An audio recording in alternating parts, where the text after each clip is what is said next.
आपका स्वागत है हमारे वीडियो में। आइए जानते हैं कि राम मंदिर उद्घाटन में क्या क्या खतरे होंगे। तो वीडियो को शुरू करते हैं। महात्मा बुद्ध की इन कथाओं में छिपा है जीवन का रहस्य।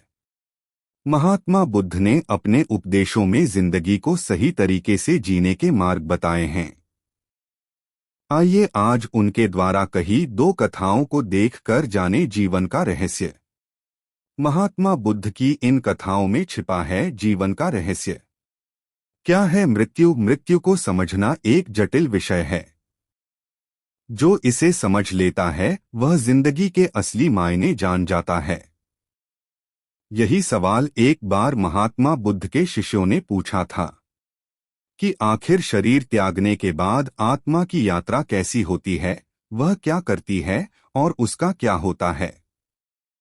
यह सवाल सुन महात्मा बुद्ध के चेहरे पर मुस्कुराहट आ गई। महात्मा बुद्ध ने बड़ी ही शालीनता के साथ अपने शिष्य से पूछा, पहले तुम मुझे ये बताओ कि अगर कोई तीर सीधे आकर तुम्हारे हाथ पर लगता है तो तुम सबसे पहले उस तीर को निकालोगे या ये देखोगे कि वह तीर किस दिशा से आया है। शिष्य ने कहा, निश्चित रूप में मैं सबसे पहले उस तीर को निकालूंगा, नहीं तो वह मेरे पूरे शरीर में जहर भर देगा। इस जवाब को सुनते ही महात्मा बुद्ध ने कहा, बिल्कुल सही। मनुष्य को अपने मौजूदा जीवन की समस्याओं को सुलझाने में अपना समय और मेहनत झोंकनी चाहिए, न कि ये सोचने में कि अगले जन्म में क्या होगा। महात्मा बुद्ध कभी भी पुनर्जन्म या आने वाले जन्म को लेकर चिंतित नहीं रहते थे। वह आज की बात करते हैं और उन्होंने अपने शिष्यों को भी वर्तमान में जीने की सलाह दी। क्या होता है डर और भय? एक बार महात्मा बुद्ध वृक्ष के नीचे बैठे ध्यान कर रहे थे। इतने में ही कुछ बच्चे वहां खेलते खेलते पहुंच गए और जिस पेड़ के नीचे बुद्ध ध्यान में लीन थे उस पेड़ के ऊपर पत्थर बरसाने लगे ताकि आम वृक्ष से नीचे गिर जाएं।